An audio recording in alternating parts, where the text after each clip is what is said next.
What a plumber! How humiliating! My parents scoffed. My sister mocked. Who'd be seen dead at that wedding tea? They turned away. I walked the aisle alone until our wedding aired on national TV. 110 missed calls. Can you imagine standing in the White House watching your husband receive the Medal of Honor, only to have your phone explode with calls from the very people who always told you weren't good enough? My mother and sister learned a hard lesson that day, a lesson that involved national television, a plumber, and the shocking truth about what it really means to be a hero. My name is Abigail Monroe, and for 34 years, I felt like I was constantly auditioning for a role I was never going to get, the beloved daughter. But let me take you back to that day in the East Room of the White House. The silence there was so heavy, you could almost taste history. Floor wax, old wood, and literally thousands of roses. The chandeliers overhead were blinding, making the medals on the uniforms in the front row gleam like stars. I was sitting in a velvet chair, gripping my clutch purse, so hard my knuckles were white. At the podium, the President of the United States cleared his throat. He spoke about conspicuous gallantry, then placed the blue ribbon around Caleb's neck. The heavy gold star rested against his chest, the Medal of Honor. The applause started as a ripple, then turned into an absolute roar. Every single person in that room was standing. Generals, senators, heroes.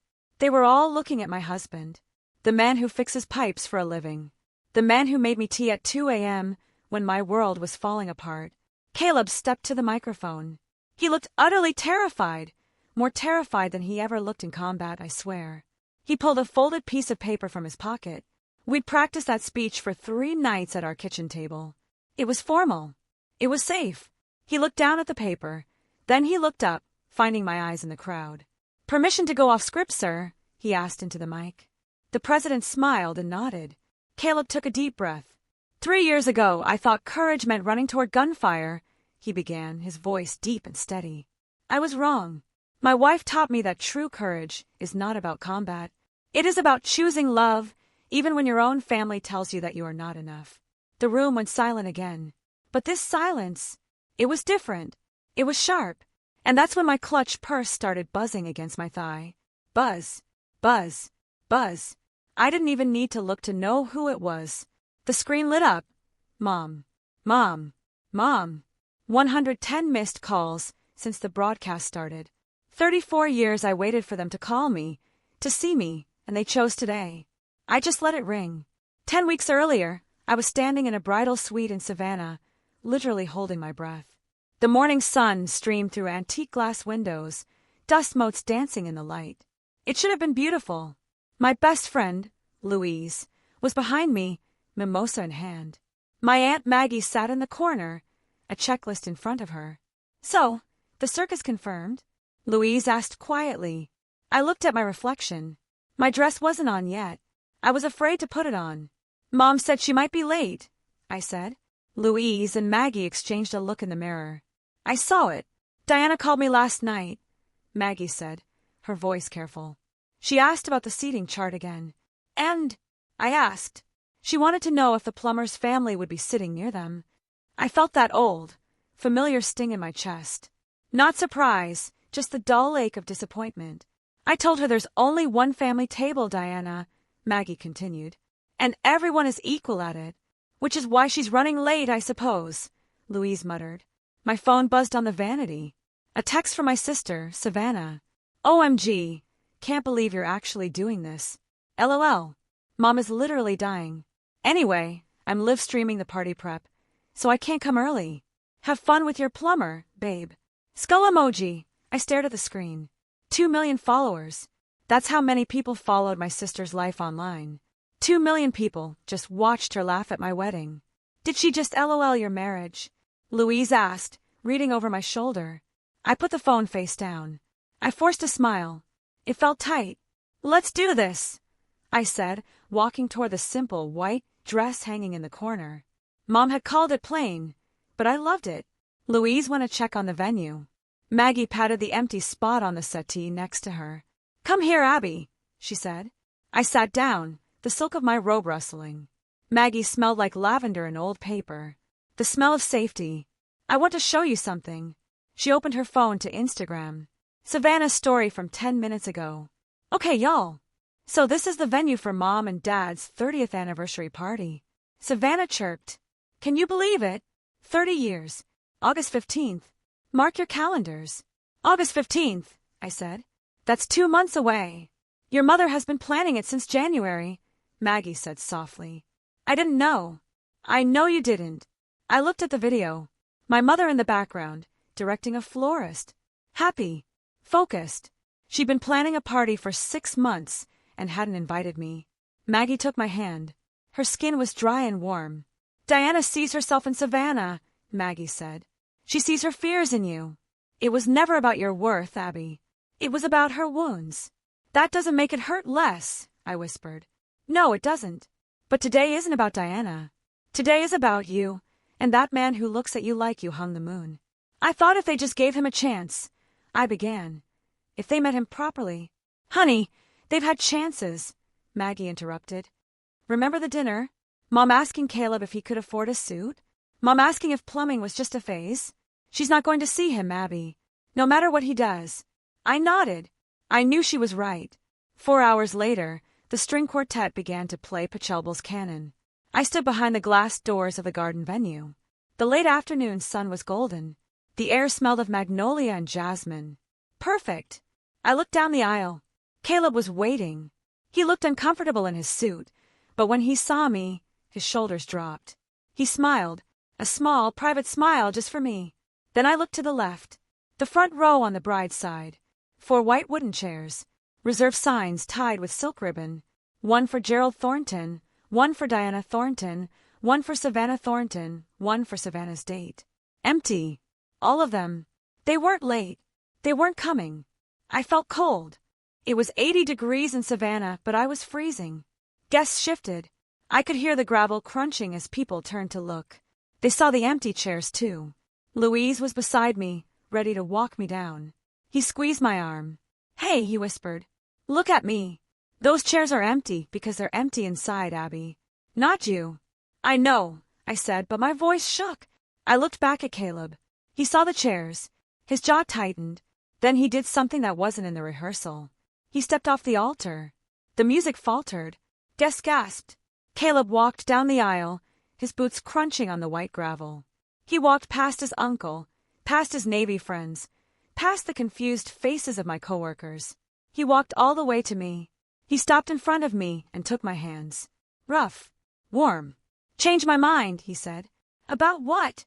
I asked. Not waiting at the end. He looked over my shoulder at the empty chairs. He didn't look angry. He looked sad. Not for us, but for them. We walk together, he said. Or we don't walk at all. He turned to the guests, gesturing to the right side of the aisle, the side that was full. His Uncle Jim was wiping his eyes. His friends from the service stood at attention. Maggie was beaming. That's family, Abs, he said quietly. Right there. I looked at them. I really looked at them. I saw love. I saw people who showed up. Don't look at the empty chairs, Caleb whispered. Look at the ones that are full. I took a breath. I squeezed his hand. Okay, I said. We walked down the aisle together, side by side. When the officiant asked if I took this man, I said I do. Loud enough for the neighbors to hear. I didn't check my phone until the reception was over. 23 missed calls. 1 Instagram notification. Savannah was live-streaming the party prep. My mother was holding up a color swatch and laughing. She didn't look like a woman who was missing her daughter's wedding. She looked like a woman who was exactly where she wanted to be. I put the phone in my pocket. I looked at my husband. He was laughing at something Louise said. I thought I was done hoping. I thought the empty chairs were the end of it. I didn't know that the real test was just beginning. 3 weeks after the wedding, cardboard boxes still stacked in the living room of our rental house. It wasn't a palace, just a 2-bedroom bungalow with a porch that listed slightly to the left and a water heater that hummed a constant low tune. But it was ours. I was on a step stool, trying to find the right spot for a framed photo of our wedding day, the black and white shot of us walking back up the aisle, just Caleb and me. The empty chairs were blurry in the background, but I knew they were there. A little to the left, Caleb said. He was on the floor, assembling a bookshelf, screwdriver in one hand, a bottle of beer near his knee. He looked home. He looked permanent. Here, I asked, sliding the frame an inch. Perfect. I stepped down, looking at the photo. In the picture, we looked invincible. Nobody could hurt us. But standing in my living room, looking at the empty walls around it, I felt that ache again. It was like a phantom limb. I kept reaching for a family that had been amputated. Caleb stood up, brushing sawdust off his jeans. He came up behind me, wrapping his arms around my waist, resting his chin on my shoulder. "You're doing it again," he whispered. "Doing what?" "Looking at what's missing instead of what's there." I leaned back into him. He was solid, warm. "It's just quiet," I said. Usually by now, Mom would be calling to tell me what I did wrong with the thank you notes, or Savannah would be texting me links to weight loss teas. And you miss that. I miss belonging, Caleb, even if it was bad belonging. It's hard to explain. He turned me around, his eyes dark and serious. "We're building our own belonging, Abby. Brick by brick." He kissed me. It tasted like beer and promise. For a moment, I believed him. I really believed that he was enough, that we were enough. Then my phone rang on the kitchen counter. The ringtone cut through the moment like a knife, the specific ringtone I'd assigned to her years ago, the opening bars of the Imperial March. I looked at Caleb. He sighed, letting me go. I walked into the kitchen. The screen flashed. "Mom." I took a deep breath. I answered, "Hello, Mom." "Abigail." Her voice was crisp. "No hello. No congratulations. Just business. Your Aunt Maggie tells me you went through with it." "I got married, Mom." "Yes. To the plumber. To Caleb." A pause. I heard the faint clinking of ice in a glass. It was 5 p.m., which meant she was on her second gin and tonic. "Well," she said, and I could hear the shrug in her voice. "I suppose what's done is done. Your father and I were wondering if perhaps once things settle, we could have you both for dinner." I gripped the edge of the counter. This was it. The olive branch. The moment of reconciliation I'd played out in my head 1,000 times. "That would be nice, Mom," I said. "Wonderful. I'll have Savannah check her schedule. We want everyone there. Everyone."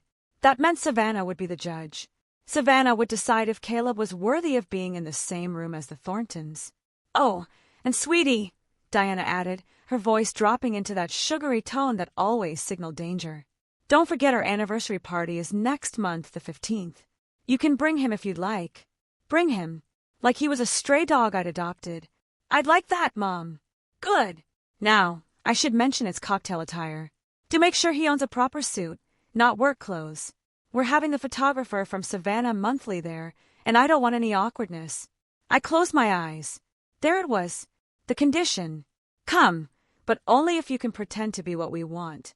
Come, but hide the rough edges. He has a suit, Mom. I'll see you Tuesday then, 7 sharp. Don't be late." The line went dead. I put the phone down. Caleb was leaning against the doorframe, watching me. "How bad was it?" he asked. "She invited us to dinner and the anniversary party." "That's good, right? She wants to make sure you wear a proper suit." Caleb's jaw tightened. A small muscle jumped in his cheek. "I own a suit," he said quietly. "I know you do." "Then what's the problem?" "The problem is I don't know if I want to go anymore." But that was a lie. We both knew I would go. I always went. I always showed up hoping that this time it would be different. A week later, I came home early from a double shift. My feet were throbbing, and I smelled like antiseptic. Caleb's truck was already in the driveway, which was unusual. He usually worked until the sun went down. I unlocked the front door. Caleb was on the couch, still in his work clothes, his boots muddy but not taken off. He was staring at a thick, cream-colored envelope in his hands. The television was off. The house was silent. "Caleb," I said, dropping my bag. He jumped. He looked at me like he'd forgotten I lived there. He folded the letter quickly and shoved it into his pocket. "Hey," he said, his voice rough. "What's that?" "Nothing. Just old army stuff. Nothing urgent." I walked over to him, sitting on the coffee table, so I could look him in the eye. He looked pale beneath his tan. His eyes were distant, the way they got sometimes when a car backfired or a helicopter flew too low. "You're lying," I said softly. "It's complicated, Abs." He stood up abruptly, walking to the corner of the room where he kept his large, red metal toolbox, the one thing he refused to keep in the garage. He said he liked having his tools close. He opened the toolbox, placed the envelope inside the top tray, then closed the lid, snapping the latches shut. The metallic click echoed in the quiet room. You kept it, I said. You didn't throw it away. He turned back to me. He looked tired. It's something from a long time ago. Before we met. Something I didn't think would ever matter again. Does it matter now? He looked at the toolbox, then back at me. They want to give me something I don't deserve. I frowned. I looked at this man who worked 60 hours a week, who held me while I cried over my family, who fixed everything he touched. I don't know what you did, Caleb, I said, but I know who you are. Whatever they want to give you, I promise you deserve more. He pulled me into a hug, holding me tight. I could feel his heart hammering against my chest, faster than normal. Tomorrow, I would forget about the letter. Life would move on. But it was there, in the red toolbox in the corner of our living room, waiting. Tuesday came. We drove to my parents' house in silence. Caleb was wearing his suit. Charcoal gray, fit him perfectly. He looked handsome, dignified, nothing like the stereotype my mother had built in her head. We pulled into the circular driveway. The house loomed, a brick colonial mansion with white columns and manicured boxwood hedges. A house designed to impress, not to comfort. Ready? Caleb asked, killing the engine. Never. Let's go. The dinner was exactly as I feared. We sat in the formal dining room, the air conditioning set to Arctic. The only sound was the scrape of silver forks on bone china. My father, Gerald, sat at the head of the table, checking emails on his phone under the table. He mumbled a hello when we entered and hadn't spoken since. My sister Savannah sat across from me, scrolling through TikTok, the blue light from her phone illuminating her perfect spray tan. So, Caleb, my mother, Diana, said, breaking the silence. She dabbed her mouth with a linen napkin. Tell us about the plumbing business. It's good, Caleb said steadily. It's busy season. And is there upward mobility in that field? My father looked up briefly. Diana, he warned. What? I'm just curious. It's a legitimate question. I simply want to know if he plans to be under sinks for the rest of his life. Caleb put his fork down. He looked my mother in the eye. I own 10% of the company, ma'am. My uncle's will leave me another 40% when he retires. We have 12 trucks and cover 3 counties. My mother's eyebrows rose. I saw her doing the mental math. She was calculating his worth, not his character. His assets. Oh, so it's a family business. Yes, ma'am. Savannah suddenly looked up from her phone. She let out a high-pitched laugh. Oh my God! Abby, did you see my story about the anniversary party? We're having ice sculptures. She turned the screen toward me. A video of a swan made of ice. Mom got them flown in from Atlanta. Savannah said. 50 guests. It's going to be iconic. My mother preened. Savannah has been such a help with the planning. All the best families in Savannah will be there. I looked past my mother to the wall behind her. The gallery wall. Covered in framed photos, dozens of them. Savannah winning Little Miss Georgia. Savannah at her Sweet 16. Savannah graduating from fashion school in New York. Savannah receiving an influencer award. And there, in the bottom corner, partially hidden by a vase of hydrangeas, was one photo of me. My nursing school graduation. I looked tired in the photo. My cap was crooked. I remember the caption my mother had posted on Facebook that day. Our little worker bee. Maybe she'll find a nice doctor at the hospital. You are coming, aren't you? Diana asked, snapping me back to the present. I told everyone you would be there. She told everyone, because a married daughter looked better for the brand than an estranged one. I would love to come, Mom, I said. My voice sounded small. Good, because the photographer needs a head count. And do try to do something with your hair, Abigail. It looks so sensible. Caleb reached under the table and took my hand. His grip was hard, almost painful. We'll be there, he said, his voice deep and flat. Later in the car, the silence was heavy. I watched the streetlights blur past. I'm sorry about that, I said. About what? Upward mobility.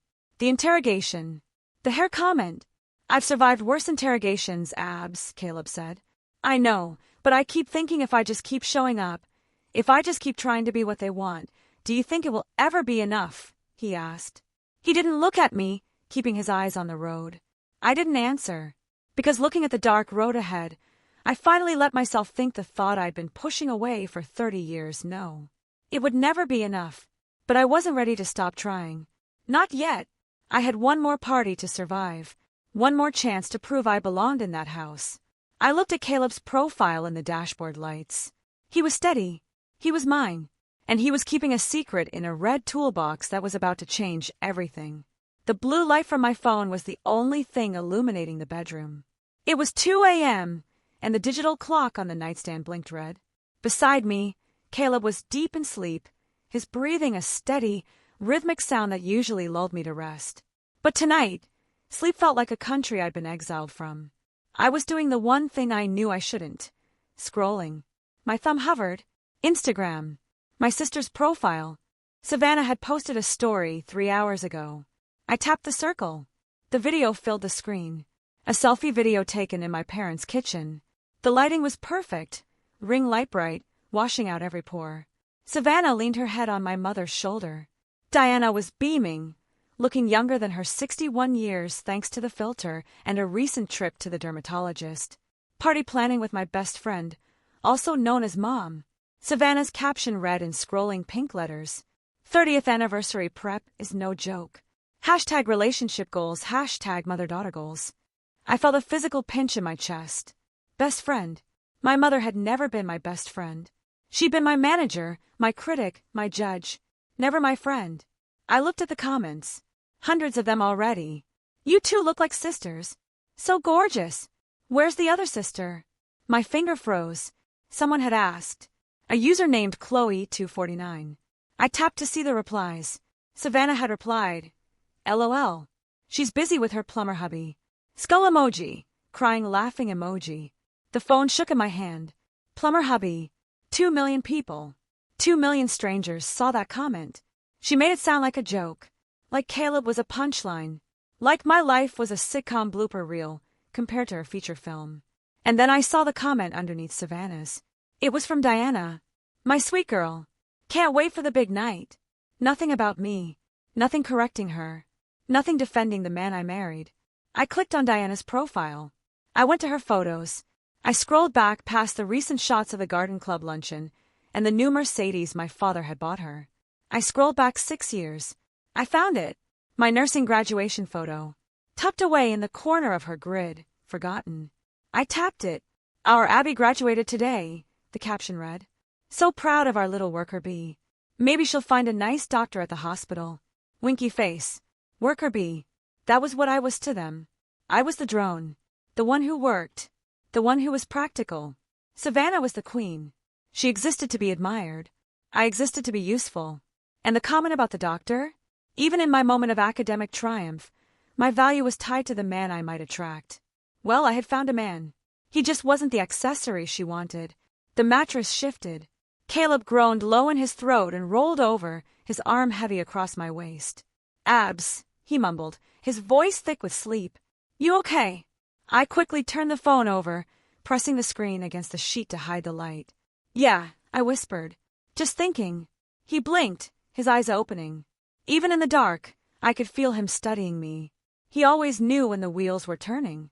About what? He asked. Whether I should keep trying. He didn't ask what I meant. He knew. He pushed himself up on one elbow, the sheet falling to his waist. What are you deciding? I don't know yet. But lying there in the dark, with the ghost of that skull emoji burned into my retinas, I thought I was starting to know. A week later, on a Tuesday afternoon, I was back in the belly of the beast. Diana had called me at the hospital during my lunch break. She said she needed help with the party favors for the anniversary celebration. I walked into the living room and stopped. It looked like a luxury gift shop had exploded. Rolls of silver ribbon, mountains of tissue paper, boxes of custom chocolates imported from Belgium. My mother sat on the white sofa, clipboard in hand. Savannah was sprawled on the chaise lounge, taking a photo of a candle. You're late, Diana said without looking up. I had a shift, Mom. People get sick on Tuesdays, too.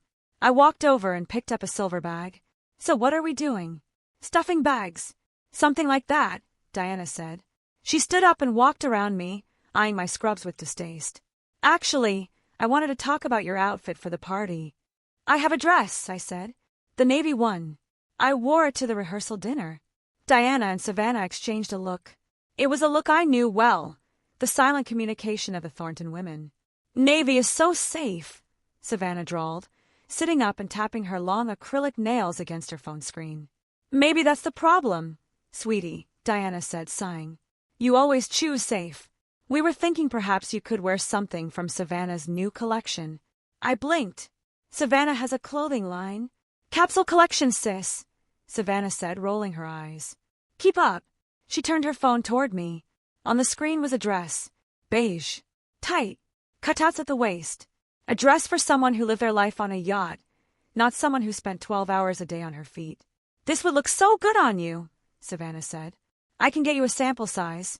It might be a little snug, but Spanx exists for a reason. I stepped back. That's not really me. Diana crossed her arms. Maybe that's the problem, Abigail. You refuse to elevate yourself. Elevate myself, as if I were a piece of furniture that needed reupholstering. I forgot to mention, Diana continued, her tone breezy. The photographer from Savannah Monthly is coming. They're doing a feature on successful Savannah families. I froze. A feature? I repeated. Yes, it's a great honor. So, you'll understand why I need everyone looking their best. We can't have you looking drab. Drab. I looked at the photo wall behind her. I looked at the graduation photo of the worker bee. Savannah chimed in. Mom wants professional photos, Abs. Not like your wedding photos. I felt a flush of heat rise up my neck. What was wrong with my wedding photos? They were lovely, sweetie, Diana said quickly. Very rustic. But this is different. This is for the magazine. Rustic. It was a polite southern way of saying cheap, unrefined, not good enough. My wedding. The day I walked down the aisle toward the man I loved. The day I laughed and cried and felt beautiful. She called it rustic. I looked at the silver ribbons. I looked at the Belgian chocolates. I looked at my mother, who was more concerned with the magazine's spread than her daughter's feelings. I dropped the silver bag on the coffee table. I should go, I said. Diana frowned. But the party favors. We haven't even started. I have a shift early tomorrow. I didn't. I was off tomorrow. I turned and walked toward the door. My hands were shaking. Abigail! Diana called after me, her voice sharpening. Don't walk away when I am speaking to you. I kept walking. I opened the heavy oak door and stepped out into the humid Georgia afternoon. I didn't look back. I drove home with the radio off, the silence ringing in my ears. When I got to our bungalow, Caleb was on the back porch. The sun was setting, painting the sky in bruises of purple and orange. The cicadas were singing their electric song in the trees. He had 2 bottles of beer sitting on the railing, condensation dripping down the glass. I walked out and took one. I didn't say anything. I just drank half the bottle in one long pull. He watched me. He was wearing his work t-shirt, stained with grease and PVC glue. He looked tired, but his eyes were alert. That bad? He asked. I sat down on the porch swing. It creaked under my weight. She called our wedding rustic. Caleb took a sip of his beer. Is that bad? In Diana language, it is. It means cheap. It means embarrassing. I told him everything. The dress with the cutouts, the magazine photographer, the worker bee comment, the way they looked at each other like I was a problem to be solved. He listened. He didn't interrupt. He just sat on the railing, his silhouette framed against the dying light. When I finished, I stared at my hands. What do you want to do? He asked. I don't know. Yes, you do. I looked up at him. He wasn't looking at the sunset. He was looking right at me. I want to stop trying, I whispered. The words hung in the humid air. Then stop, he said. But they're my family, Caleb. Are they? I flinched. Maggie said something to me on the wedding day, I said. She told me Diana sees her fears in me. What does that mean to you? It means she can't love me because I remind her of what she's afraid of being. Ordinary, invisible, unimportant. I took a breath. And I am all those things to her. Caleb set his beer down on the railing with a clink. He stood up and walked over to the swing, crouching down in front of me so we were eye level. You are not those things, he said. His voice was low and fierce. I know, I said automatically. I mean, I'm trying to know. Let me tell you something, Caleb said. I've seen men under fire. I've seen the ones who break and the ones who don't. Caleb, I started. He rarely talked about the service. He shook his head. Listen to me. You don't break, Abs. Every hit they land on you. Every nasty comment. Every time they overlook you, you get back up. You go to work and you save sick kids, and you come home and you love me. That is not ordinary. That is extraordinary. I looked into his eyes. They were dark and steady. He didn't give compliments easily. He didn't say things just to make me feel better. If he said the sky was green, I would check the window because he didn't lie. Why was it so hard to believe him? Why was Diana's voice in my head louder than his? I thought about the last 34 years. Every pageant I lost. Every report card that was good but not good enough. Every time I reached for my mother and found her back turned. I am still here. I am still standing.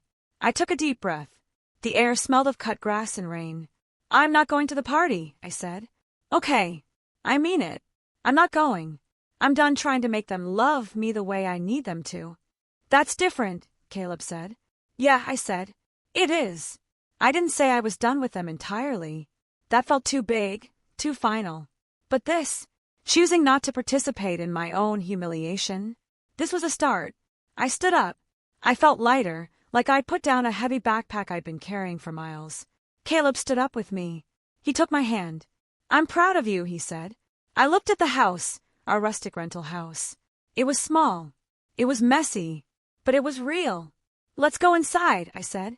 We walked into the kitchen, leaving the beer bottles on the porch railing, sweating in the heat. I didn't know it then, but in the red toolbox in the living room, the letter was waiting. And the date on that letter was about to change everything. The 15th of August was coming, and I had just cleared my schedule. 2 weeks passed. The humidity in Savannah settled in like a wet wool blanket, heavy and suffocating. But inside my chest, for the first time in my life, the air felt clear. I was in the hospital cafeteria with Louise, poking at a plastic container of salad. You look different, Louise said, taking a bite of a sandwich. Bad different? I asked. No, good different. Like you finally exhaled. I smiled.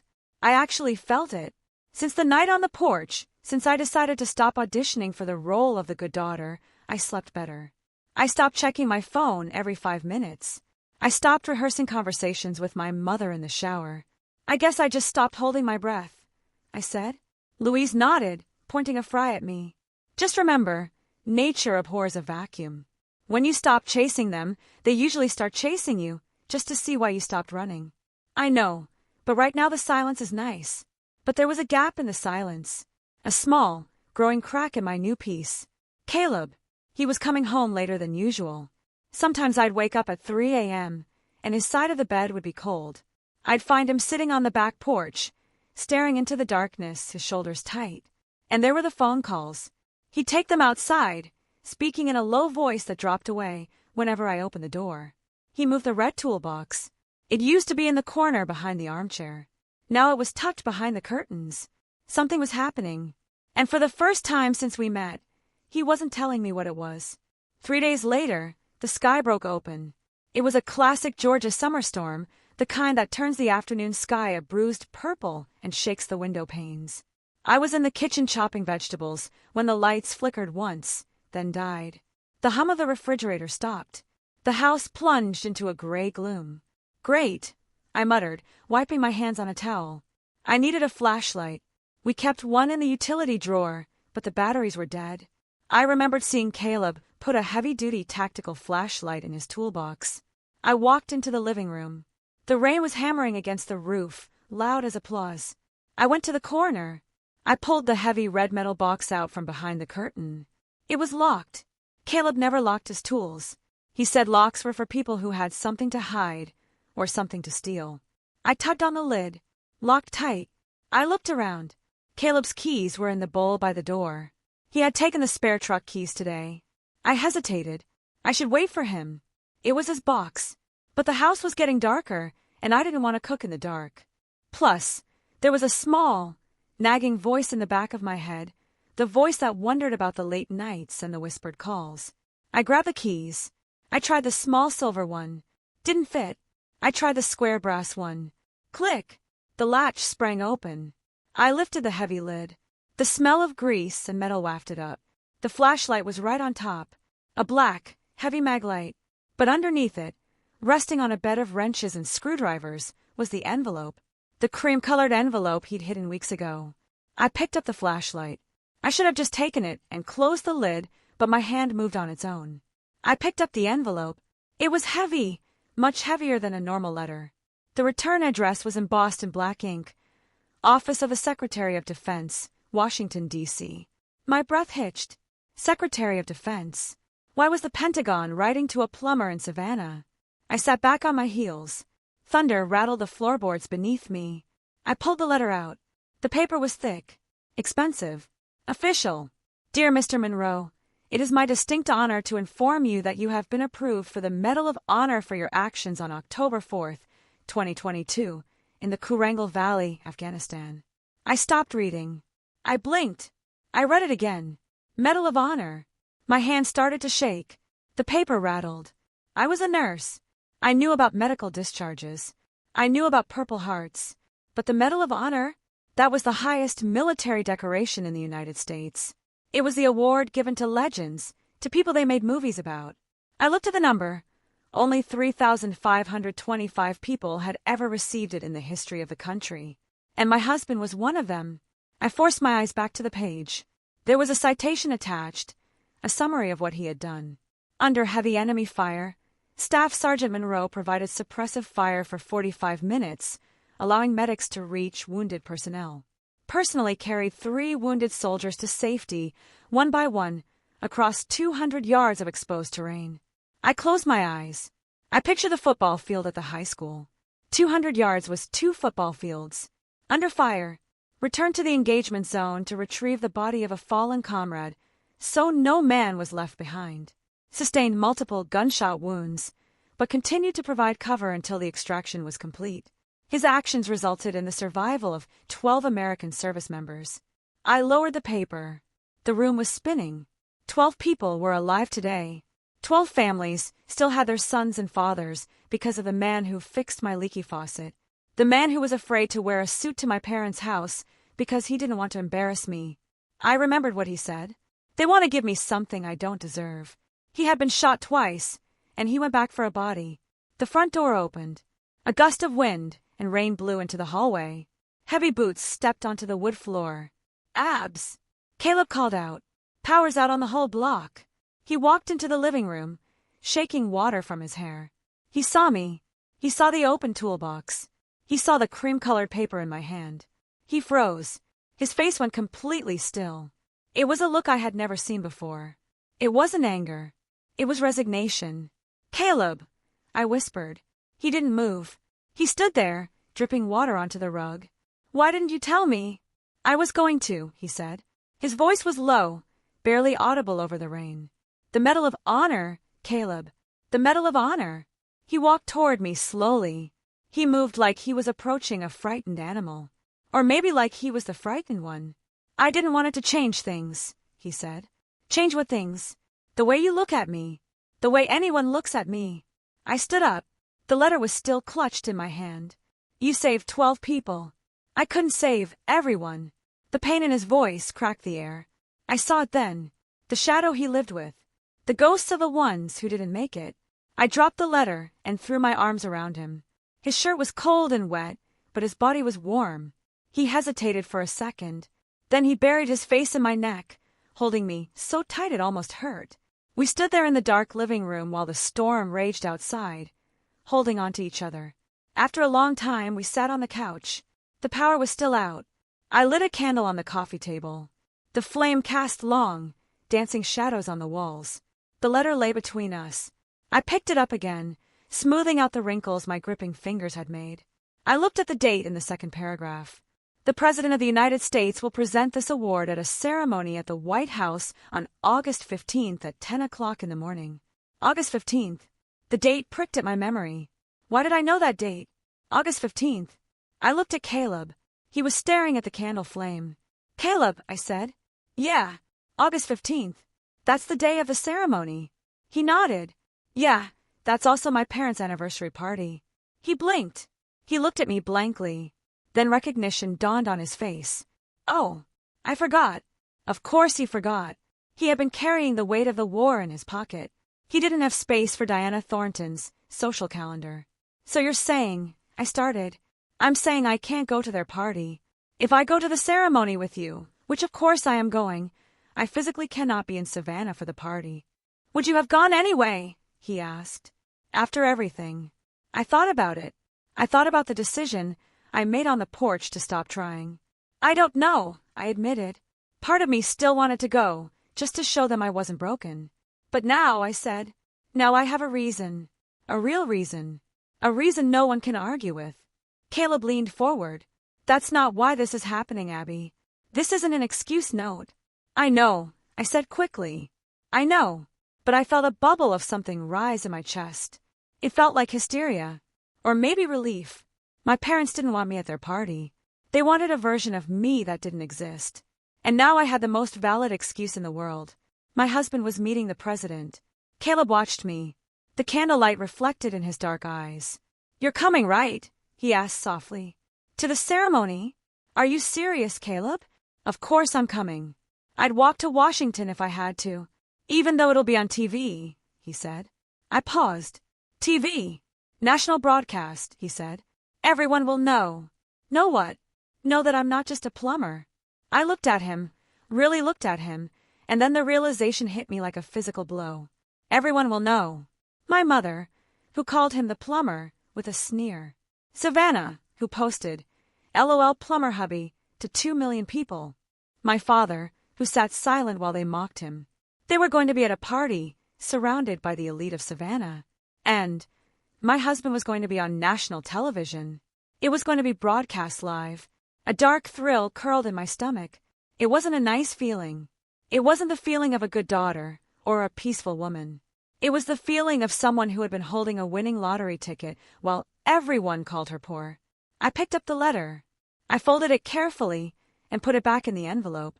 Let them know, I whispered. Caleb frowned. He saw the look on my face. Abby. I smiled. It felt sharp. We're going to Washington, Caleb. And we are going to stand in the front row. I blew out the candle. The room went black, but the afterimage of the flame burned bright in my eyes. I finally had the ammunition I needed, and I couldn't wait to fire it. The next day, I met Louise and Aunt Maggie for lunch at a small bistro near the hospital. The air conditioning hummed, and the smell of fried green tomatoes hung in the air. I placed the cream-colored envelope on the center of the table. Louise picked it up, mid-chew on his club sandwich. He opened the flap, pulled out the letter, and began to read. He stopped chewing. He put the sandwich down. He looked at the letter. Then he looked at me. Then he looked at the letter again. He choked. He grabbed his iced tea and drank half the glass, coughing as he slammed it back down. Abby, he wheezed, his eyes watering. Are you serious? I nodded. Maggie took the letter from his shaking hand, putting on her reading glasses. Her eyes scanned the page. Her hand went to her mouth, covering a gasp. The Medal of Honor, she whispered, her voice thick with emotion. The Medal of Honor from the president. Wait, Louise said, holding up a hand. Wait a second. Your plumber husband, the guy Diana wouldn't let sit in the good armchair because of his work pants. He's a war hero. He's not just a hero, Louise, I said softly. He saved 12 people. Louise ran a hand through his hair. I feel like I need to stand up or salute or something. I feel bad for making fun of his truck. Maggie looked up from the letter. Her eyes were sharp. Abigail, have you looked at the date?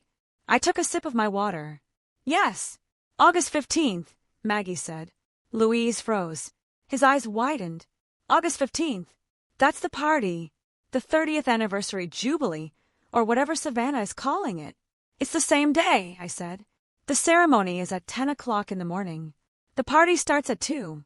Louise leaned back in the booth. A slow, wicked smile spread across his face. Oh my God, he breathed. Do you realize what's going to happen? I looked at him innocently. What? Diana is going to be holding court at her party. And at the exact same time, every news channel in America is going to be broadcasting your husband receiving the nation's highest honor. I shrugged. I suppose so.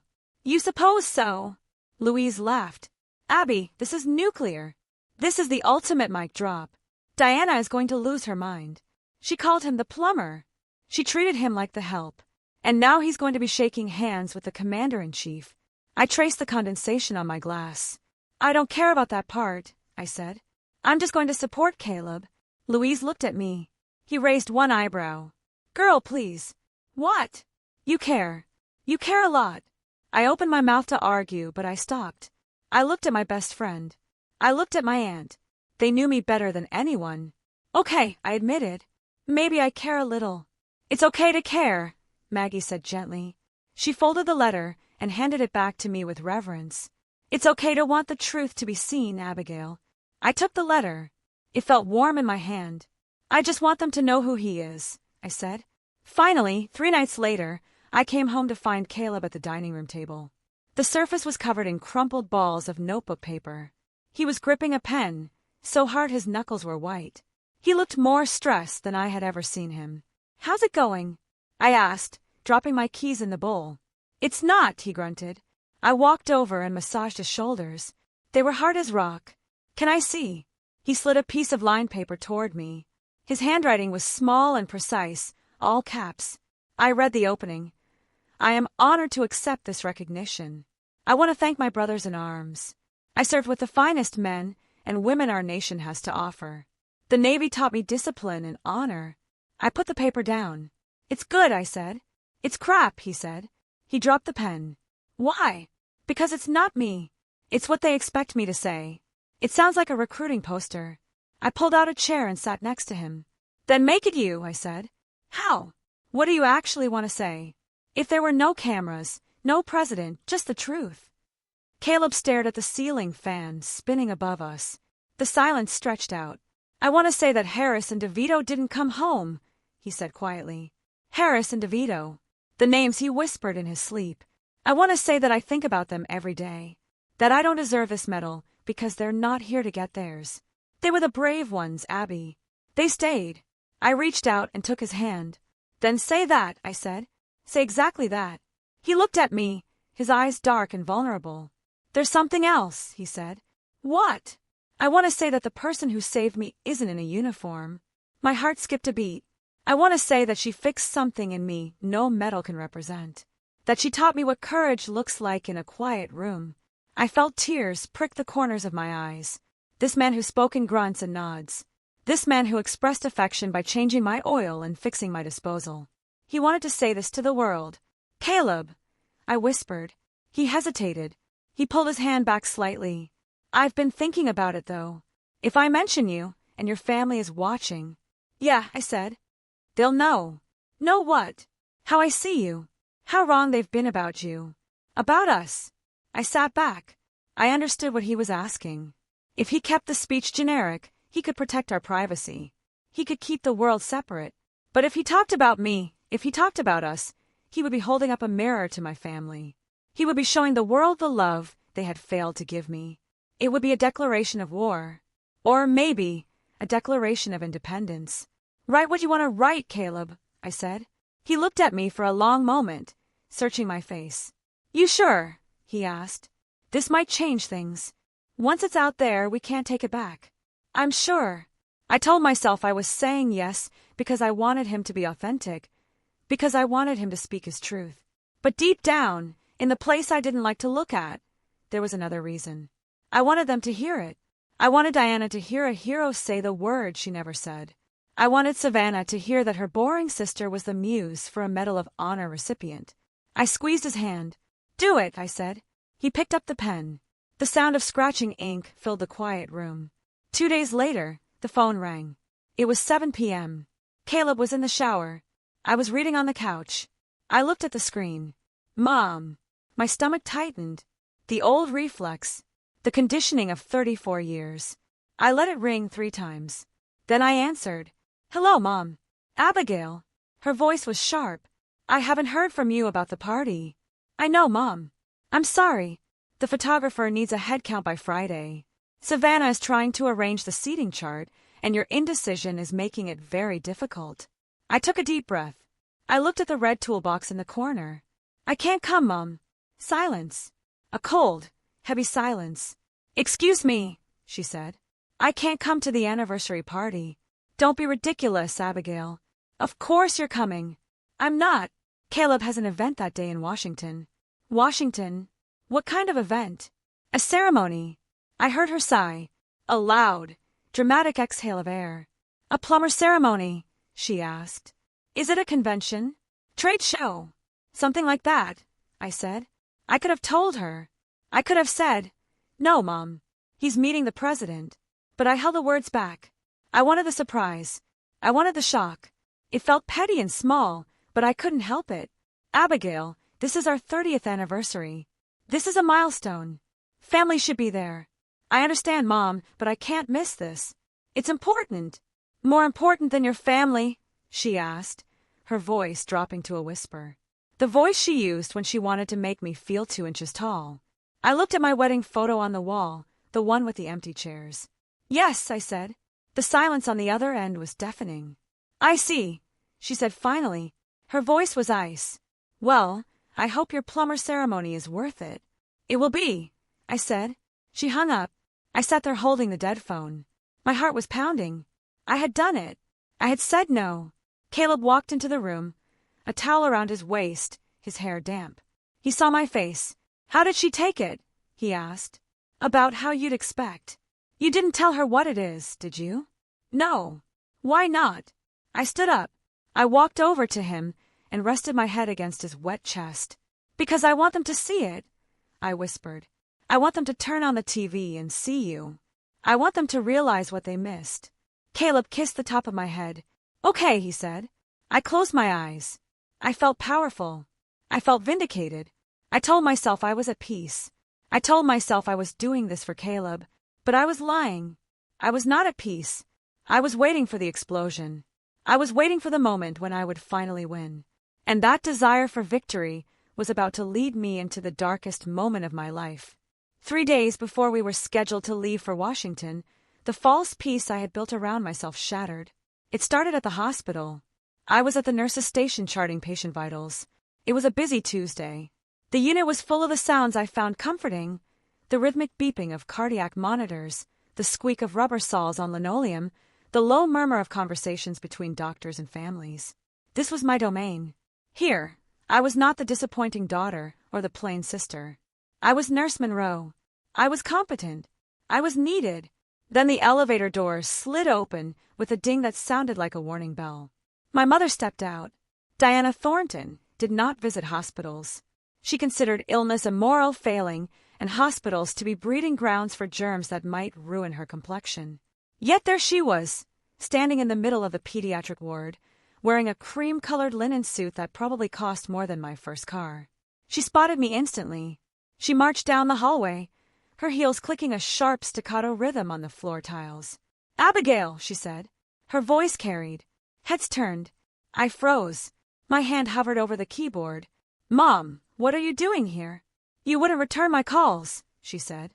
She stopped at the counter, placing her designer handbag on the sterile surface. "I've been busy, Mom. I'm working." "Busy?" "Yes, with your plumber ceremony. I've been telling everyone about your wedding for months," Diana continued, her voice rising. "I've been making excuses for why no one has seen you.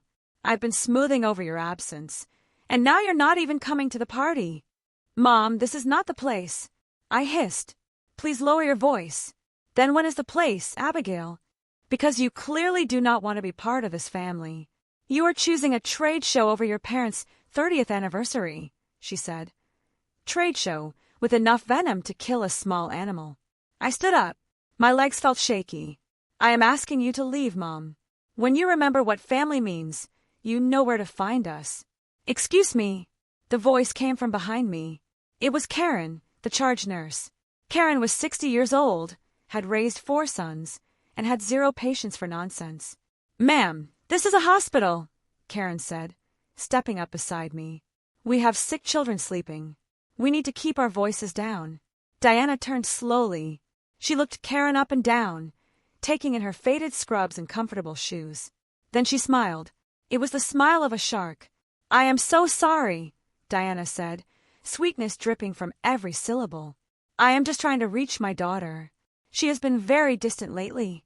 Karen looked at me, then back at Diana. Her face didn't soften. "Maybe there's a reason for that," Karen said. Diana's smile froze. Her eyes narrowed. "Excuse me," she repeated. I stepped around the desk before it could escalate. I grabbed my mother's elbow. "I'll call you later, ma'am. Please go." Diana pulled her arm away, smoothing her jacket. "I tried Abigail. Remember that. I tried. She turned and walked away. She didn't look back. I watched the elevator doors close, swallowing her whole. The unit was silent. That's your mother? Karen asked quietly. Yeah, honey, Karen said, shaking her head. I've met mothers like that. They don't change. I sat back down in my chair.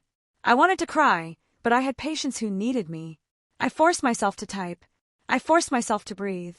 She had come to my job. She had violated my sanctuary. She had come to embarrass me because I dared to say no. But that was just the opening salvo. That evening, I was in the kitchen making tea when my phone started to vibrate on the counter. It buzzed once, then again, then it started a continuous, angry dance across the granite. I picked it up. 3 missed calls from Louise. 5 text messages. Call me now. Are you seeing this? Do not open Instagram. Abby, seriously, call me. I felt a cold stone drop in my stomach. I ignored Louise's advice. I opened Instagram. I didn't have to search for it. It was the first thing on my feed. Savannah had posted a photo. It was an old picture of me from high school. I was 16, overweight, wearing a baggy t-shirt, and looking miserable. It was taken the day after the pageant I lost. The day after Diana told me I was the smart one because I certainly wasn't the pretty one. I looked at the caption, "When your sister misses your parents' 30th anniversary to attend a plumber convention in D.C. Skull emoji priorities, I guess. Family first. Hashtag except for some." I stared at the screen. 200,000 likes. I read the comments. I knew I shouldn't, but I couldn't stop. OMG, that is so sad. Some people just don't care about family. Is that really her? She doesn't even look related to you. Jealousy is an ugly disease. I felt like I was drowning. 2 million people. 2 million strangers were looking at my worst moment and laughing. They were judging my marriage. They were judging my heart. Caleb walked into the kitchen. He took one look at my face and crossed the room in 2 strides. He took the phone from my hand. He read the post. His jaw tightened until a muscle popped near his ear. "Plumber convention," he said quietly. "She doesn't know," I whispered. "She will," he said. "In 3 days, everyone will." But that didn't help me now. Now I was just the ugly sister. The ungrateful daughter. The joke. My phone buzzed again in Caleb's hand. He looked at it, then handed it back to me with a grim expression.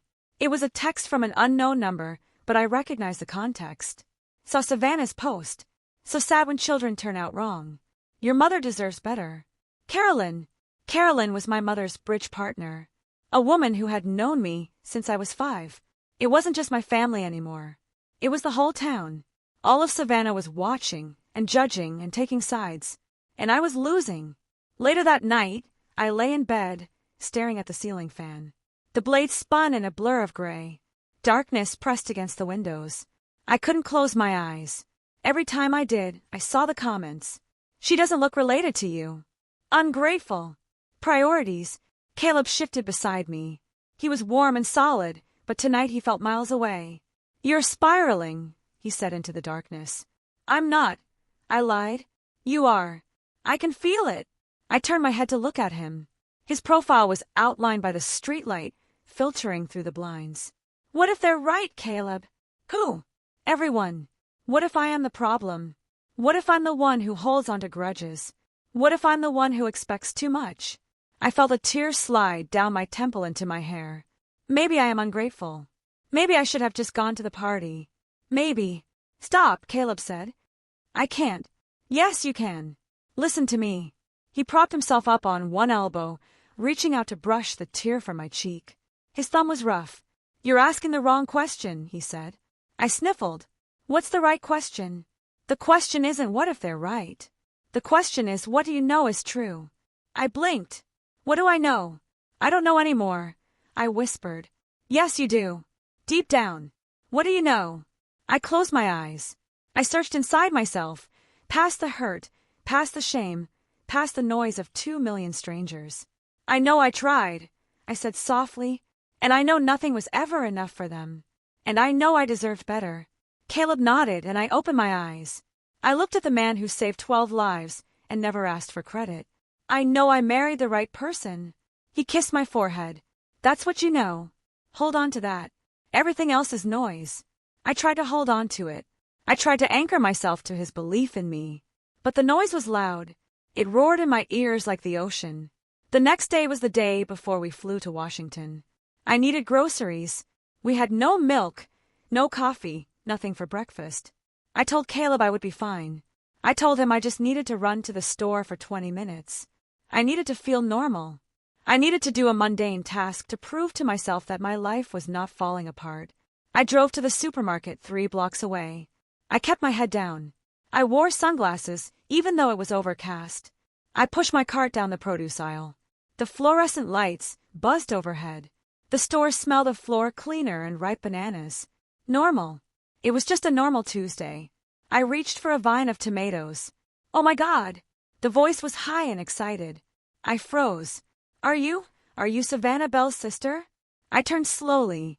A woman was standing there, young, maybe 22. She was holding a phone.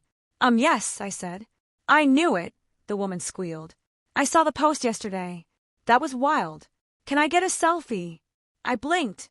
A selfie? For my followers, she said, stepping closer. This is so random. Before I could say no, before I could move, she was next to me. She raised her phone high. Say cheese, she chirped. Click. She pulled the phone back and started typing immediately. OMG, just ran into the sister who ditched her parents' anniversary. #awkward #Savannah drama. I stood there, paralyzed. This stranger didn't see a person. She saw content. She saw a prop in my sister's story. She looked up from her phone. So, is your husband really a plumber? That's kind of sad. Something inside me snapped. Not a loud snap, a quiet, terrible breaking. I dropped my basket. The tomatoes rolled across the linoleum floor. I turned and walked away. Hey, wait, the woman called. I walked faster. I pushed through the automatic doors. The humid air hit me like a slap. I ran to my car. I fumbled for my keys. My hands were shaking, so hard I dropped them on the asphalt. I picked them up, scratching my knuckles. I got inside and locked the doors. I tried to put the key in the ignition, but I couldn't find the slot. My vision was blurry. My breath was coming in short, sharp gasps that didn't fill my lungs. I can't breathe. I dropped my forehead onto the steering wheel. The leather was cold against my skin. A stranger in the grocery store taking my picture to mock me. This was my life now. I was a meme. I was a villain. My phone rang. The sound made me jump. I looked at the screen. Caleb. Abs, he said. You okay? You've been gone an hour. I can't. My voice broke. I can't do this. What happened? A stranger in the store. She recognized me. She took my picture, Caleb. She laughed at me. There was a silence on the line, heavy and dark. To post where? He asked. Where do you think? I started to cry. Ugly, jagged sobs that shook my whole body. And then the truth hit me. I wasn't crying because of the stranger. I wasn't crying because of Savannah. I was crying because I realized I had been lying to myself. I told myself I was going to the ceremony for Caleb. I told myself I was at peace. But I wasn't. I wanted to go to Washington to prove them wrong. I wanted to use my husband's medal as a weapon. I wanted to hurt them the way they hurt me. I wanted vindication. I wanted revenge. And that meant I was no better than them. I was playing their game by their rules. And I was losing. Caleb, I gasped. I don't think I can go tomorrow. What? To the ceremony? I can't. I can't be on national TV. Not now. Everyone will be watching me, judging me, waiting for me to react. I will ruin your day, Abby, he said, his voice calm. This isn't about the ceremony, is it? No. It's about everything. I thought I was done wanting them to see me. But I'm not. I'm just as stuck as I ever was. I'm just a little girl waiting for her mother to clap. I sobbed harder. Come home, Caleb said. I can't drive. I'm shaking. Then sit. Breathe. I'm coming to get you. He hung up. I sat in the parking lot. People walked by with their carts, normal and happy. They didn't know that inside the gray sedan, a woman was falling apart. I had lost the battle with my family years ago. But today, in a grocery store parking lot, I lost something more important. I lost myself. I didn't know who I was anymore. I wasn't the strong nurse. I wasn't the supportive wife. I was just a ghost haunting a life I didn't feel worthy of living. And tomorrow, I was supposed to sit next to a hero. I closed my eyes and waited for the only person in the world who still thought I was worth saving. Caleb's truck pulled into the space next to my car. He didn't park perfectly. He left the engine running. He got out and opened my door. He didn't ask what happened. He didn't ask what the woman said or why I was crying. He just reached in and unbuckled my seatbelt. He pulled me out of the driver's seat and into his arms. I buried my face in his work shirt. It smelled of grease and sawdust and Old Spice. It smelled like safety. "I'm driving you home," he said into my hair. "We'll get your car tomorrow." I nodded against his chest. I couldn't speak. He helped me into the passenger seat of his truck. The upholstery was worn and cracked. The floor mat was covered in dried mud. The drive home was quiet. I watched the city of Savannah pass by through the window. The Spanish moss dripping from the live oaks looked like gray rags. The grand houses with their manicured lawns looked like stage sets. This was the place that formed me. This was the place that broke me. Why did I still care? After everything, why did Diana Thornton's opinions still weigh more than my own happiness? "I don't know who I am anymore," I whispered. The words felt heavy in the cab of the truck. "You're my wife," Caleb said. He didn't take his eyes off the road. "But who is she?" I asked. "Who is your wife? Is she the daughter they rejected? Is she the sister who isn't pretty enough? Is she the nurse? Who am I when no one is watching?" Caleb didn't answer. He reached across the console and took my hand. His grip was firm. He knew he couldn't answer that question for me. That was the one question I had to answer alone. When we got home, I went straight to the bedroom. The suitcases for Washington stood in the corner. They looked like accusations. I sat on the edge of the bed. The room was dim. The evening light was fading, turning the walls a soft gray. I reached under the nightstand and pulled out an old photo album.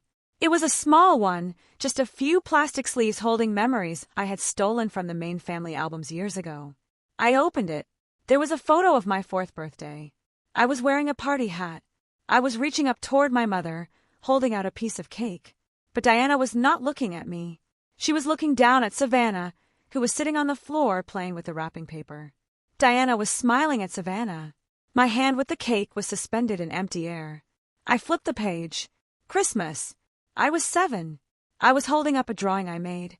Diana was looking at the camera, her chin tilted just so to catch the light. She was not looking at my drawing. I flipped again. Easter, 4th of July, first day of school. I saw the pattern. It was so clear. I didn't know how I missed it. In every single photo I was reaching. I was leaning toward her. I was performing. "Look at me, Mom. Look what I did. Look what I made." And in every single photo, she was turned away.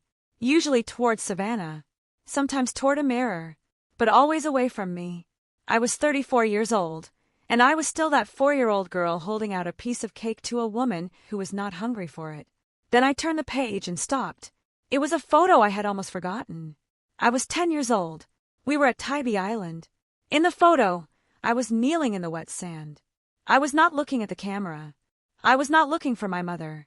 I was looking at a sandcastle I had built. It was a complex castle with towers and a moat. My face was dirty. My hair was a mess. But I was smiling. It was a private smile. A smile of pure, unadulterated pride. Diana was not in the frame. Savannah was not in the frame. It was just me, and something I had made with my own hands. I ran my finger over the glossy image. That girl, that 10-year-old girl, she didn't need approval. She had worth because she created it. I remembered when that girl disappeared. It was the pageant. The year I turned 16. The year Diana said God blessed her with one beautiful daughter and one smart one. That was the year I stopped building castles and started building a resume to prove I mattered. I closed the album. I stood up and walked out to the back porch. The night was hot and thick with humidity. The cicadas were screaming. Caleb was sitting on the swing. He had a beer in his hand, but he hadn't opened it. I sat down next to him. The swing creaked. "I've been chasing something my whole life," I said. He looked at me. "What's that?" The moment Diana looks at me the way she looks at Savannah. He nodded slowly. "And it's never coming, Caleb." "No," he said softly. "It's not." He didn't try to fix it. He didn't lie to me. That's what I loved about him. "But here's the thing," I said. "I realized something looking at those photos." "What?" Even if I went to the ceremony tomorrow, even if they saw you on TV, even if Diana called me crying and apologizing, even if she threw me a parade. Yeah, I would still feel empty. Why? Because their approval would not fill the hole. I said, the hole isn't about them. It's about me. I've been looking for them to tell me I'm worth something. But they can't. They don't have it to give. I thought about what Aunt Maggie said. It was never about my worth. It was about her wounds. You can't buy bread from a hardware store, I whispered. And I can't get love from a woman who only loves mirrors. Caleb set the unopened beer on the floorboards. He turned his whole body toward me. So what now? He asked. I took a deep breath. The night air filled my lungs. I go tomorrow. Not to prove them wrong. Not to get vindication. Not to make them sorry. Then why do you go? Because my husband is receiving the highest military honor in the country. And I am proud of him. I am going for us. Whatever they see, whatever they think, that's their business. I am done making their feelings my responsibility. Caleb reached out and brushed a strand of hair from my face. His hand lingered on my cheek. You sure? I am sure. I felt something shift in my chest. The heavy stone of anxiety that I had carried for weeks, 4 years, cracked and crumbled. I felt light. I looked up at the stars above the Georgia pines. They were indifferent and beautiful. They didn't care if I was pretty. They didn't care if I was a nurse or a plumber's wife. They just shone. Let's go pack, I said. The next morning, the sun came up bright and relentless. I stood in front of the mirror in our small bedroom. I was wearing the navy blue dress, the one from my graduation, the one Diana called safe. It fit me perfectly. It was modest and clean and strong. I looked like myself. Caleb walked in, zipping his garment bag. He caught my eye in the mirror. You sure you want to go? He asked one last time. I turned around. I am sure. Because you don't have to. We can stay here. We can order pizza and watch movies. I smiled. I want to go, Caleb. For the right reasons this time. He looked at me, really looked at me. What changed? He asked. I stopped trying to prove something, I said. I'm just going to be there for you. For me. For what we've built. He nodded. He seemed to accept that. There's something I should tell you, he said. What? I changed my speech. I paused. Change how? I added the part about you.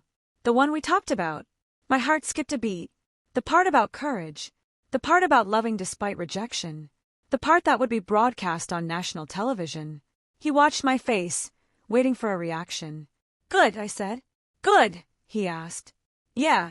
Say what is true, Caleb. Whatever happens, happens. He pulled me close. He smelled like soap and starch. You're different, he said into my hair. I feel different. Good different. Finally different. We grabbed our bags. We walked out of the rental house and locked the door. We didn't look back at the empty driveway where my car sat. We looked forward. 4 hours later, we were at 30,000 feet. I looked out the small oval window. Georgia was a patchwork quilt of green and brown below us. The house where I wasn't pretty enough was down there somewhere. The high school where I was the other Thornton girl was down there. The hospital where my mother humiliated me was down there. It all looked so small from up here. Louise and Maggie were in the row behind us. Louise was already asleep, his mouth slightly open. Maggie was reading a magazine. I felt Caleb's hand on my knee. He gave it a squeeze. I pulled my phone out of my purse to switch it to airplane mode. A notification popped up on the screen. Instagram. Savannah had posted a story. I hesitated. Old habits die hard. My thumb hovered over the screen. I tapped it. The video was shaky. It showed the backyard of my parents' house. A massive white tent was being erected. Men were carrying ice sculptures. Finally coming together. Savannah's voice chirped. It's going to be the event of the season. Mom is doing an interview with the local news right now. We are so blessed as a family. I watched for a second.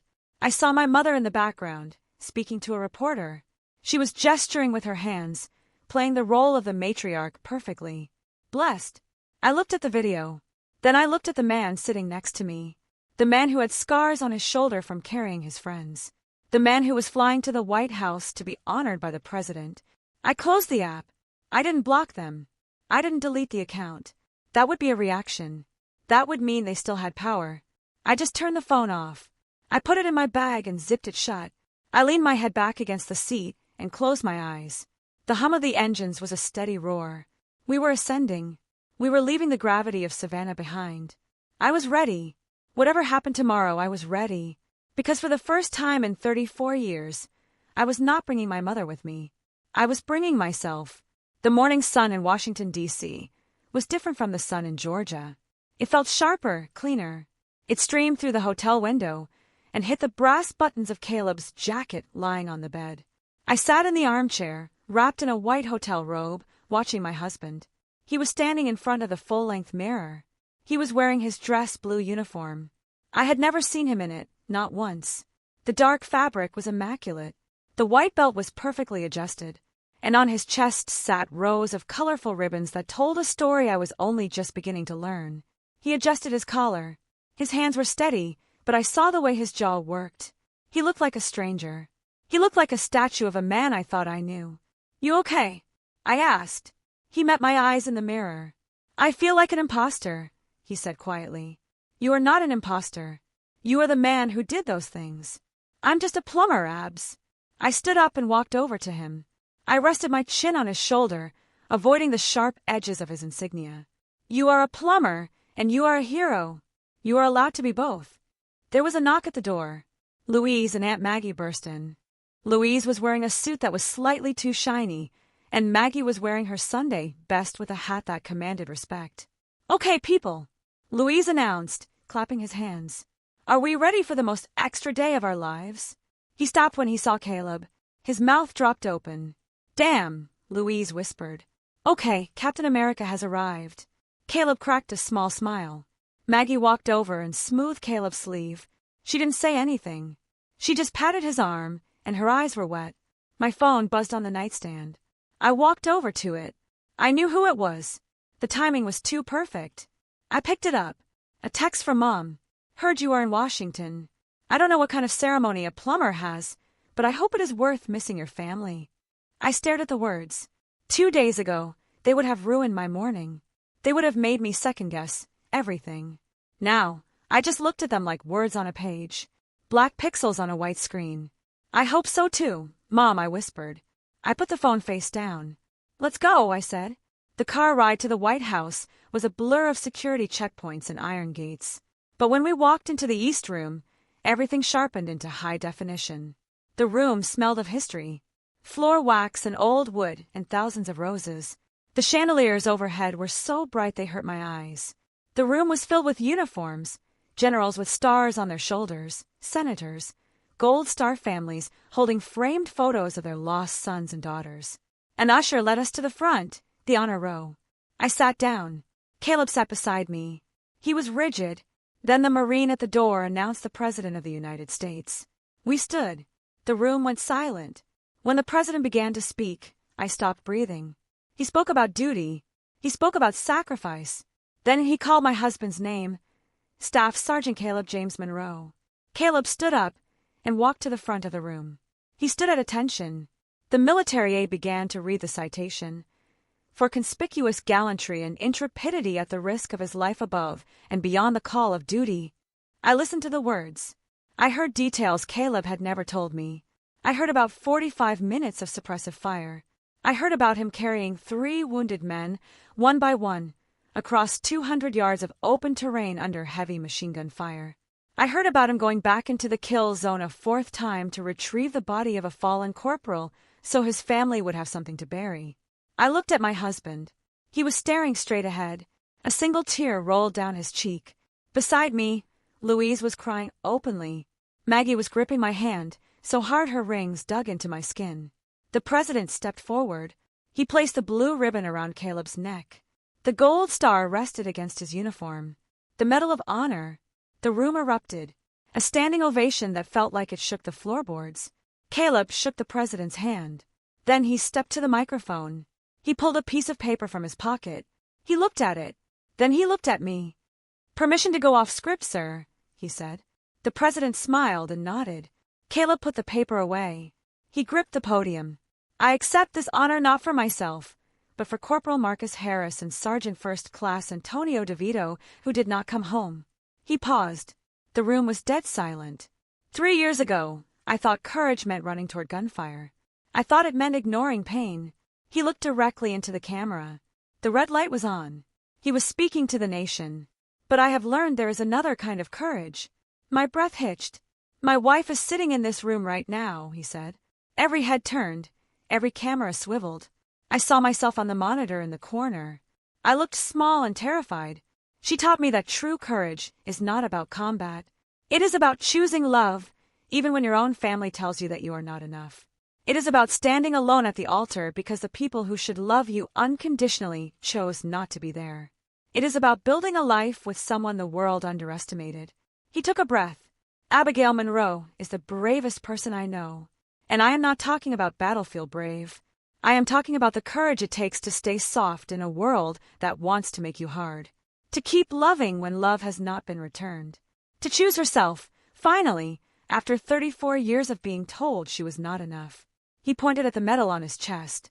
This medal represents what I did in combat, but my wife represents why I survived it. Thank you. The silence held for 1 heartbeat. 2. Then the room exploded. The president was clapping. The generals were clapping. I could not move. I was weeping. Not the polite tears of a guest, but the deep, shaking sobs of a woman who had been holding her breath for a lifetime. Caleb walked back to me. He ignored protocol. He ignored the president. He walked straight to his wife. He pulled me out of my chair and wrapped his arms around me. The metal pressed hard against my chest. I love you, he whispered. I love you, I choked out. The cameras were flashing like lightning. The whole world was watching. And somewhere in Savannah, Georgia, a party was ending.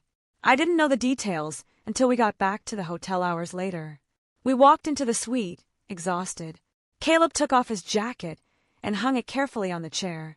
I sat on the bed and finally turned my phone back on.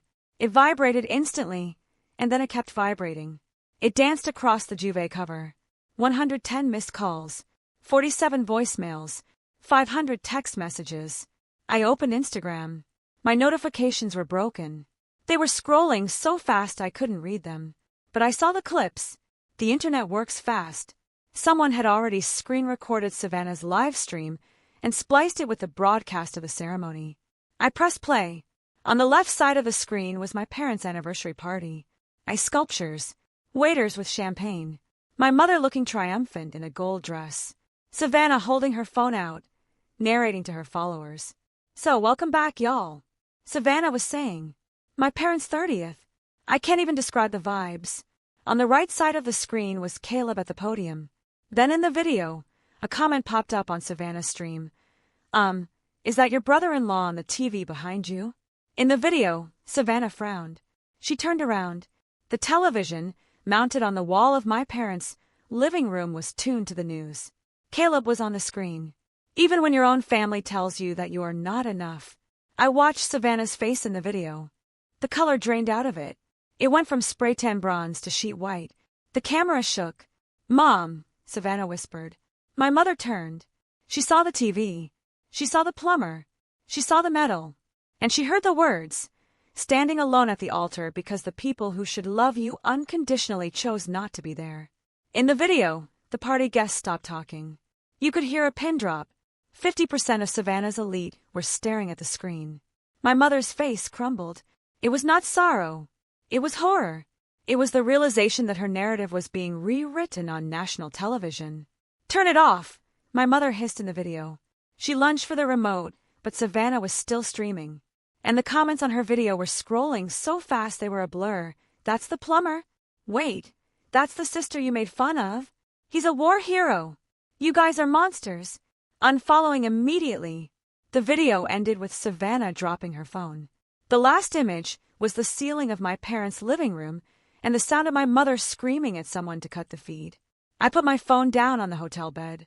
Louise was sitting in the chair scrolling through Twitter. You're trending, he said softly. Hashtag the plumber. Hashtag Team Abby. It's #1 in the country. I looked at Caleb. He was unbuttoning his shirt. He looked tired. I picked up my phone again. I scrolled through the missed calls. Mom. Mom. Then I saw a text from a number I rarely heard from. Dad. I opened it. I am proud of you, sweetheart. I am sorry. 7 words. It was too little. It was 30 years too late. But it was there. I looked at the other messages. Mom, call me immediately. This is a misunderstanding. Mom, we need to do a joint interview to clear this up. Savannah, you ruined my brand. I hope you're happy. Savannah, people are telling me to kill myself. Abby, pick up the phone. I felt a ghost of the old panic.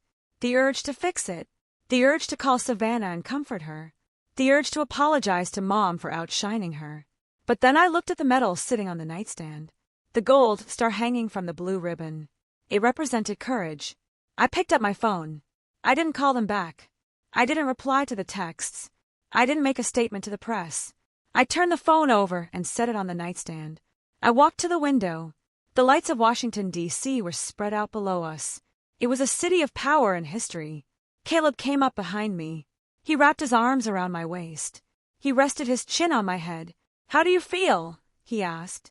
I leaned back into him. I thought I'd feel happy, I said. Like I won. And I don't feel like I won. I just feel free. Caleb kissed my temple. That's better than winning, he said. I looked at my reflection in the glass. I saw a woman in a hotel robe with messy hair and no makeup. I saw the same woman who had sat in the bridal suite 10 weeks ago, waiting for a family that never came. But she looked different now. Her shoulders were lower. Her eyes were clear. She was not waiting anymore. I turned away from the window and the city lights. I turned away from the phone buzzing on the nightstand. I turned toward my husband. Let's order room service, I said. I'm starving. Caleb smiled. The slow, warm smile that was just for me. Pizza or burgers? Both, I said. We're celebrating. Celebrating what? I looked at the medal. Then I looked at him. Us, I said. And me. I turned off the lamp. The room went dark, but the city lights outside burned on, indifferent and beautiful. For the first time in my life, I didn't need anyone to tell me I was shining. I knew, and that was enough. We all want that moment of vindication, don't we?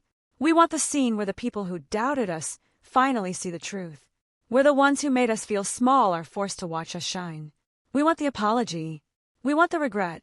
But the most powerful lesson from Abigail and Caleb's story isn't about revenge or public humiliation. It's about the quiet, revolutionary act of letting go. You might be standing in front of your own empty chairs right now. Maybe you've spent years auditioning for a role in your family that was never cast for you. Maybe you've broken your back trying to be good enough, smart enough, or successful enough to finally earn a seat at a table where you were never truly welcome. But here's the hard truth that Abby finally learned. You cannot buy bread at a hardware store. You cannot get emotional nutrition from people who don't have it to give. It doesn't matter how hard you work or how much you achieve. You cannot force someone to see your value if they are committed to misunderstanding you. The tragedy of the Thorntons wasn't that they didn't love Abby. It was that they loved their image more than they loved their daughter. And your worth is not a negotiation. It is not something you have to earn through accolades, titles, or marrying the right person. Real family isn't defined by whose DNA you share. It is defined by who stands beside you when the room goes dark. It is defined by the people who show up, who stay, and who remind you of who you are when you've forgotten. So, take a look at the people in your life today. Are you exhausting yourself trying to please an audience that is never going to clap? Are you holding on to a relationship simply because of history or obligation, even though it hurts you? True courage isn't just about facing an enemy on a battlefield. Sometimes, true courage is simply the strength to stop trying. It is the bravery to walk away from the people who hurt you and toward the people who heal you. I want to hear from you now. Is there a relationship in your life that you've been holding on to, hoping it will change? Have you ever found your own chosen family who loves you exactly as you are? Please share your story in the comments below. Thanks for watching. Take care and good luck.